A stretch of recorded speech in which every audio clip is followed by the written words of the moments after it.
तो हे hello guys, trading life के एक और वीडियो पे आपका स्वागत है। तो कुछ दिनों से हमारा ये जो निफ्टी का ट्रेंड्स चल रहे हैं, ट्रेंड लाइंस, तो यहाँ पे निफ्टी ने कंसोलिडेशन जोन बनाया है। अगर आप यहाँ पे देखोगे तो यहाँ से अब एक गिरावट हो रहा है जो हमें एक्सपेक्टेड था। मैंने आपको पिछले वीडियो में बताया भी था कि यहाँ से या तो बहुत जल्दी ऊपर जाने के चांसेस है, लेकिन वो बहुत कम है, लेकिन गिरावट होने के चांसेस है। तो यहाँ पे देखो, विद इन वन डे गिरावट शुरू हो चुका है। तो आज मैं 5 ऐसे स्टॉक्स लेके आया हूँ जो आपको एक अच्छी अपॉर्चुनिटी पे आपको बाई करेंगे, तो आप 100% उनसे बहुत बढ़िया प्रॉफिट कमा सकते हैं। ठीक है, तो सबसे पहले मैं आपको इधर बता देता हूँ हमारी सबसे पहले आज के स्टॉक के बारे में, सुजलॉन एनर्जी। ठीक है, तो मैं ये इसके बारे में बताने से पहले पहले ही कहूँगा, ये मेरी तरफ से रिकमेंडेड बिल्कुल भी नहीं है, क्योंकि सबसे पहली बात, ये एक पेनी स्टॉक्स है। ठीक है, पेनी स्टॉक क्या होता है? जो आपको बहुत ही सस्ते में मिलता है। जैसे कि अभी आप ये देख पा रहे हो, ये 11 रुपये में अभी आपको मिल रहा है।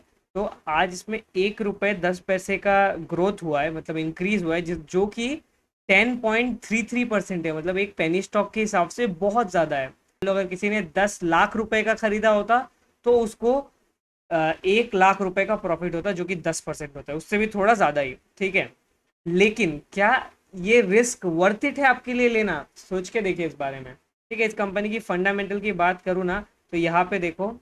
ठीक है, इस कंपनी में फंडामेंटल आपको मतलब क्या ही बोलूँ ना, डिविडेंड दे रहा है, रिटर्न ऑन एम्प्लॉयमेंट है ही नहीं, जिसमें मतलब हमारे दोस्त ने, मैंने पिछली वीडियो में आपको बताया था कि 20 रुपए का स्टॉक लिया था। ये ऑल पे देखिए, एक टाइम पे ये वाला स्टॉक यहाँ पे करीब करीब 20 रुपए का एक टाइम पे मिल रहा था। ये देखिए, 20 रुपए में लिया गया था।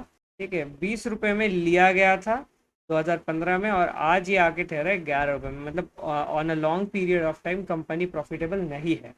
ठीक है, तो अब हम आते हैं थोड़े सीरियस टॉपिक्स के ऊपर। ठीक है, सुजन एनर्जी पहला वो स्टॉक है जो कि आप ले सकते हो बहुत शॉर्ट टर्म के लिए, थोड़ा सा लॉस हो निकल जाओगे। ठीक है, और इनको भी 2 से 3% अपने पूरे पोर्टफोलियो में इसको हिस्सा देनी है, उससे ज्यादा बिल्कुल नहीं। ओके, अब हम लोग बात कर लेते हैं जोमेटो के ऊपर। ठीक है, किसी भी कंपनी में इन्वेस्ट करने से पहले वो कंपनी क्या बनाती है, क्या उसका प्रोडक्ट है, और वो क्या काम कर रही है, ये चीज आपको जानना पड़ेगा। क्या सर्विस वगैरह प्रोवाइड कर रही है। तो अगर आज आप किसी बच्चे से भी पूछेंगे जाके कि भाई जोमेटो क्या करती है, क्या बोलेगा बच्चा? डिलीवरी का काम करती है, फूड का। और आपने भी अपनी ज़िंदगी में कभी ना कभी ज़ोमैटो, स्विगी, इन सब से ऑर्डर ज़रूर किया होगा।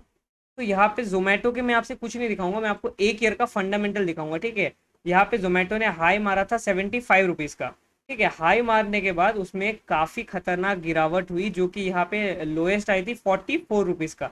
तो ये जो जोन है ना, ये जो पूरा जोन है 44 50, इस जोन में अगर आपने बाई करी होती तो आपको आज यहाँ पे 19 रुपए का एक 50 रुपए के स्टॉक में प्रॉफिट होता। अगर आपने 44 रुपीज में बाई करी होती तो आज ये लगभग 50% ऊपर है, उससे भी ज्यादा ही पकड़िए। ठीक है, तो ये एक बाई है, क्योंकि आप हमेशा नीचे वाले फैक्टर में पकड़ नहीं सकते और आपको मिडिल में पकड़ना पड़ता है, और आप बेच भी नहीं सकते टॉप में, तो आपको बेचना भी टॉप में पड़ेगा। तो ये कंपनी अभी मैं इसके जो फंडामेंटल देख रहा हूँ विद इन 1 मंथ, ये सिर्फ ऊपर की तरफ ही जा रही है। तो बहुत ज़्यादा चांसेस है कि ये अपना 52 वीक्स का हाई मारने वाली है। तो यहाँ पे अगर आपको किसी भी दिन 3% या उससे ज़्यादा की गिरावट दिखती है, आप छोटे छोटे क्वांटिटी में बाई करना शुरू कीजिए। छोटी क्वांटिटीज में कितनी होगी? 2 स्टॉक, 3 स्टॉक, 5 स्टॉक। ठीक है, बल्क में बाई नहीं कीजिए। अगर बहुत ज़्यादा गिरावट, मान लीजिए 5 6 7% का गिरावट अगर आपको दिखने को मिलता है, तो आप बल्क में जा सकते हैं, वरना नहीं। ठीक है, और इसमें मुझे लगता नहीं कि अभी गिरावट आपको देखने मिलेगा, क्योंकि लास्ट अगर आप एक वीक का भी देखें ना, तो भी ये कंसोलिडेशन जोन बना के ऊपर की तरफ गया है। लेकिन जैसा कि मैंने वीडियो के स्टार्टिंग में बताया कि निफ्टी अभी थोड़ा नीचे आने की कोशिश कर रही है, तो गिरावट होने के चांसेस है। तो अब मैं आपको दूसरे स्टॉक के बारे में बताता हूँ। ठीक है, ये है इंजीनियर्स इंडिया। इस स्टॉक के बारे में काफी लोगों को नहीं पता है। ठीक है, क्योंकि ये न्यूज वगैरह में अभी इतनी आती नहीं है। तो अगर आप देखो ना इसके, मैं आपको 1 ईयर का इसका कंडीशंस दिखाता हूँ। ठीक है, 1 ईयर के अगर हम मतलब इसका मूवमेंट देखें, 1 ईयर का इसका लेवल्स जो है, वो यहाँ पे 60 70 रुपीज के आसपास बिक रहा था। ठीक है, हम 2023 में आते हैं। ठीक है, मान लो कोई ऐसा बंदा हो जिसने 2023 में शुरू किया हो, तो भी ये लगभग 79 वाइन का मिल रहा था। यहाँ पे नीचे आया था 70 रुपीज के आसपास, वापस आया था। तो अगर किसी ने यहाँ पे ये 70 रुपीज में बाइंग करी होती, तो आज ये स्टॉक उनको 110 रुपए में बिक रहा होता उनका। यहाँ से कंपनी ने सीधा यहाँ पे उड़ावन मढ़ी है। मतलब ये जो उड़ान है ना, ये बहुत कम कंपनी भर पाती है। इनफैक्ट मैंने खुद यहाँ पे एक दिन गिरावट में 93 रुपीज़ में, मतलब लगभग इस जगह पे कहीं पे बाइंग करी थी। तो यहाँ पे मैंने 3 क्वांटिटी सेव करके रखी है, और बाकी जितनी भी क्वांटिटी मैंने ली थी, मैंने एक्चुअली 20 के आसपास क्वांटिटी ली थी, वो मैंने ऑलरेडी इस जगह पे सेल कर दिया है। ठीक है, आज ही सेल किया है मैंने उसको। ठीक है, सो यहाँ पे इसके ऊपर नज़र रखिए, जिस भी दिन आपको 3% के आसपास का आपको अगर ये दिखता है, गिरावट दिखता है, तो आप एकदम तुरंत ही उसको परचेस कीजिए। ठीक है, तुरंत एकदम 3%, लेकिन बल्क में नहीं, छोटा अमाउंट 5-10 ऐसे अमाउंट्स में ही कीजिए। ओके, और अब मैं आपको बताने वाला हूँ एक ऐसी कंपनी के बारे में जिसको देख के आप मतलब सोचेंगे कि भाई ये कंपनी में क्यों दिखा रहा हूँ। जिंडल 100, इसका हम लोग ऑल टाइम निकालेंगे। ठीक है, ये कंपनी शुरू हुआ था यहाँ पे 11 रुपए से 2002 में।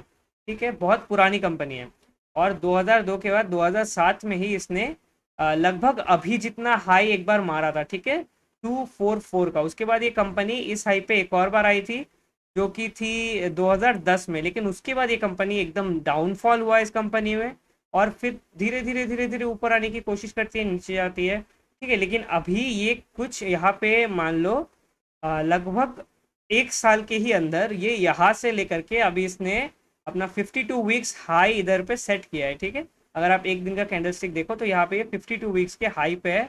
वीकली भी देखो तो भी ये काफ़ी अच्छा परफॉर्मेंस आपको निकाल के दे रही है। ठीक है, तो अगर आप इसमें इन्वेस्ट करते हो तो इसमें मतलब बहुत ही स्मॉल क्वांटिटी में कीजिए, क्योंकि ये कंपनी ऑलरेडी काफ़ी ज़्यादा अपना वीकली हाई बना रही है, और इसके ऊपर हमने कभी जाते हुए नहीं देखा है। तो इन फ्यूचर अगर ये इसके ऊपर जाता है तो ऑब्वियसली मतलब बहुत ऊपर जाने के चांसेस तो नहीं है, इसीलिए गिरावट जब हो तभी इसमें बाई कीजिए। मैं खुद इसमें बाई करने का प्लान लेके बैठा हूँ, लेकिन तभी जब मुझे ये एक अच्छे प्राइस में मिले। इसमें भी वो 3% गिरावट वाला हम लोग फॉलो करेंगे। इसकी फंडामेंटल्स को भी एक बार देख लेते हैं। फंडामेंटल्स यहाँ पे देखिए, डिविडेंड यील्ड, एवरेज सा डिविडेंड यील्ड है, फेस वैल्यू 2 का है। ठीक है, रिटर्न ऑन इक्विटी काफ़ी बढ़िया है इधर। पीजी रेशियो और पीबी रेशियो के हिसाब से अभी फिलहाल बहुत ज़्यादा ओवर प्राइस जोन में चल रहा है, तो इस पे इन फ्यूचर ही बाई कीजिए, अभी तुरंत बाई मत कीजिए बल्क में। ठीक है, ताकि आप प्रॉफिटेबल रह सके इस। ठीक है, तो आज के लास्ट स्टॉक की बात कर लेते हैं, last but not the least. ये है RHI मैग्नेस्टा कंपनी है इधर। ठीक है, ये कंपनी जो है ना, इसका मैं आपको 1 ईयर का कैंडल स्टिक्स दिखा दूंगा। ये कंपनी यहाँ से हाई लगा के आई है, लगभग 900 रुपये की इधर इसने हाई लगाई है, और उसके बाद काफ़ी एक अच्छा डिस्काउंटेड प्राइस में इधर मिल रहा था, जो कि आपको लगभग 576 का मिल रहा था। ठीक है, और आज भी इसमें एक काफ़ी खतरनाक गिरावट हुई थी, 593 तक गई थी। इनफैक्ट अगर आप 1 डे की कैंडल स्टिक्स देखोगे ना, तो 1 वीक की कैंडल स्टिक देखोगे तो यहाँ पे एक बहुत बल्क में गिरावट हुआ था, जो कि 595 तक गई थी नीचे। ठीक है, लेकिन उसके बाद इसने अच्छा एक कमबैक किया है। ठीक है, यहाँ पे इसने अच्छा एक ब्रेकआउट किया है। तो इस कंपनी में भी थोड़ा नज़र रखिए। अगर मैंने इसका पर्सनल टारगेट जो लगाया वो आपको बता देता हूँ। ठीक है, मैंने लगाया है 580 का, तो अगर ये कंपनी मुझे किसी दिन 580 का मिली तो मैं बल्क में बाइंग का सोचूंगा। तो बल्क में बाइंग क्या होता है, ऑब्वियसली आप बल्क में बाई करते हो, मिनिमम 10 क्वांटिटीज़ बाई करते हो। ठीक है, अगर आप नहीं भी चाहते हो तो भी आप 2 सिंगल क्वांटिटीज़ के साथ बना सकते हो। अगर किसी भी दिन आपको ये 800 रुपीज़ का बिकता हुआ दिखे, उस दिन उसको सेल कर दीजिए। अगर आप लोग इन्वेस्टमेंट करना शुरू करना चाहते हो, आपके के लिए आपको एक अच्छा डीमैट अकाउंट चाहिए, तो अगर अभी तक आपके पास नहीं है तो आप ग्रो डाउनलोड कर सकते हो। Groww stock market equity trades के लिए बहुत अच्छी है। इसमें आपको कोई अकाउंट मेंटेनेंस फीस नहीं लगता। तो डिस्क्रिप्शन में जो लिंक है उससे आप ग्रो को डाउनलोड कीजिए, इससे चैनल को भी थोड़ा फ़ायदा होगा और आपको भी फ़ायदा होगा। ठीक है, उसके अलावा भी सेकंड, अगर आप FNO वगैरह में ट्रेड करना चाहते हैं तो उसके लिए सेकंड हमारा जो डिस्क्रिप्शन में लिंक है उसको चेकआउट कीजिएगा। तो आज के वीडियो के लिए इतना ही। Thank you for watching, and profitable trader बनने के लिए देखते रहिए आगे।